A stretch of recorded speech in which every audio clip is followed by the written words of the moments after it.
Procès, affaires et détournement de deniers publics et blanchiment de capitaux au ministère en charge de l'action humanitaire. Le tribunal a entendu les prévenus ce lundi. Hamidou Tenya a plaidé coupable. Il reconnaît les faits qui lui sont reprochés en exposant ses acquisitions estimées à plusieurs centaines de millions de francs CFA. Et ses co-accusés Philippe Bayoulou et Salifou Ouetraogo, eux, ont plaidé non coupable. Le compte rendu avec Tanga Kafando. La manutention que j'ai pu justifier en 2023, c'est 44 millions. À la barre, sur l'affaire du blanchiment d'argent, Tenya Hamidou plaide coupable. Il reconnaît les faits et énumère les acquisitions faites avec l'argent détourné, estimé à 900 millions de francs CFA pour la période de 2023 à 2024.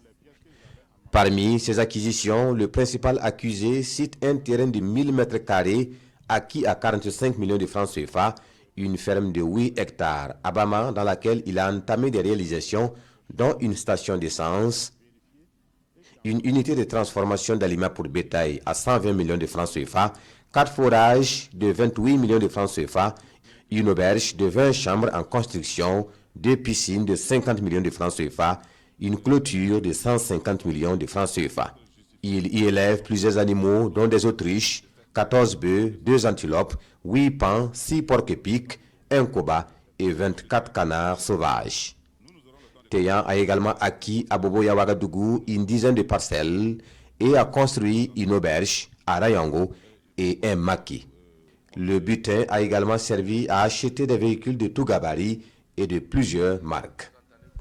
Le reste de l'argent a été dépensé pour sa protection mystique, selon l'accusé.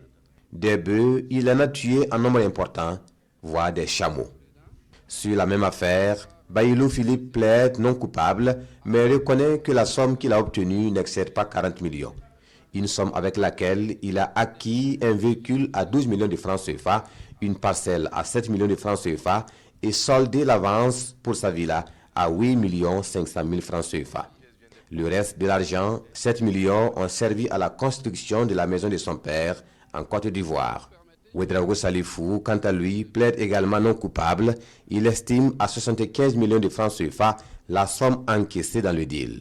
Avec cette somme, il a pu acquérir 3 parcelles, dont 2 à Sava et 1 à Koubri, des terrains hors lotissement à Cambouensin, une voiture berline à 4 millions, une Yaris à 2 millions de francs CFA et a contribué à la construction de la maison de sa mère à hauteur de 20 millions de francs CFA. Le message que l'on retient ici, c'est qu'effectivement, avec l'argent détourné, manifestement, pour ce qui concerne M. Tenya, on s'est rendu compte qu'il a réinjecté ça dans le circuit économique pour pouvoir effectivement transformer ça en de l'argent propre, et c'est ce qui caractérise justement l'infraction de blanchiment de capitaux.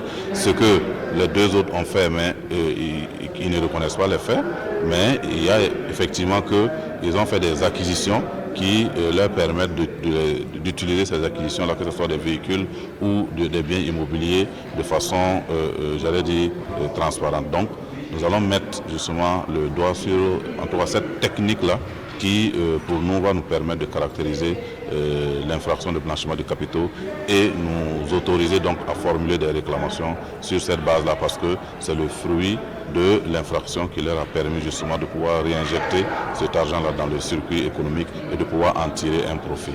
À l'entame de l'audience, les avocats ont attiré l'attention du tribunal sur l'usage détourné des images du procès sur les réseaux sociaux.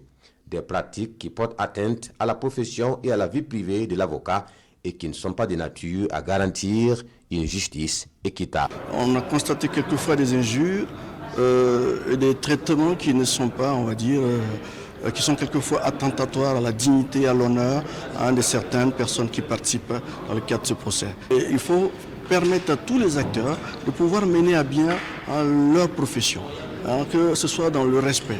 Et nous pensons que si ce procès est filmé, c'est dans un intérêt pédagogique. C'est pour que le peuple burkinabé comprenne ce qui se passe et que nous essayons tous de nous corriger. Mais en nous corrigeant, nous ne devrons pas créer d'autres problèmes. Si on frustre, on blesse certains acteurs de la justice, ce que nous disons, c'est que demain, vous aurez des avocats qui ne voudront, personne ne voudra dans ce cadre-là, on va dire, défendre un prévenu, surtout dans cette situation. Les débats sur l'instruction du dossier sont clos et la prochaine audience est réservée à la plaidoirie des différentes parties.